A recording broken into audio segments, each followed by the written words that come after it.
la station préhistorique dans le site du Grand Jordan et les 10 nécropoles vallonnées. Les monuments historiques sont comme un livre que l'on feuillette pour découvrir les couches de la terre, apprendre comment ont vécu nos ancêtres et tirer les enseignements de leur expérience.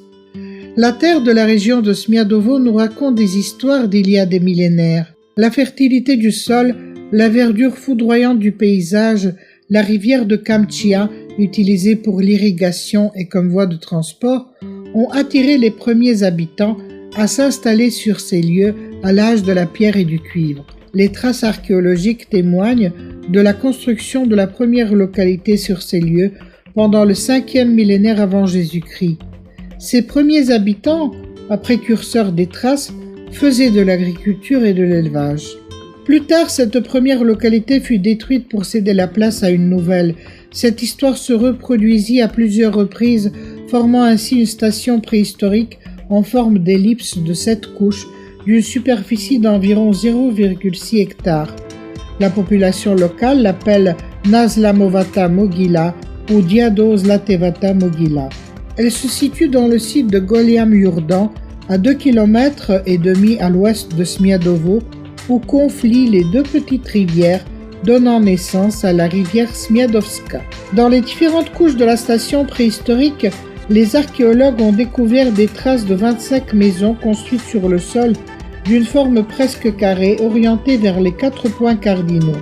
Certaines d'entre elles ont 2 pièces, leurs murs sont construits de 2 grands pieux enfoncés dans le sol, entrelacés avec des bâtons et recouverts d'une épaisse couche d'argile. La plupart des outils trouvés sont faits de silex, des couteaux, des pointes de flèches ou de lances, des dents de faucille, des haches, des houes. La poterie était bien développée. On a découvert des objets exquis de l'époque, des boucles d'oreilles d'or, des aiguilles en os, un collier de perles d'argile, des bracelets de coquillages méditerranéens, des figurines d'animaux et d'êtres humains, des objets de culte parmi lesquels la plus intéressante est la figurine d'un oiseau aquatique mythique. Petit à petit, l'âge de la pierre et du cuivre céda sa place à l'âge du bronze, où les terres de Smiadovo furent peuplées par les Thraces. Il y a 4 tombes thraces trouvées dans la nécropole, à proximité de la station préhistorique de Smiadovo, à noter le charnier où sont enterrés 2 jeunes couples avec des bijoux en argent. Les preuves archéologiques témoignant de l'installation des Slaves et des proto-bulgares dans la région de Smiadovo sont moins nombreuses.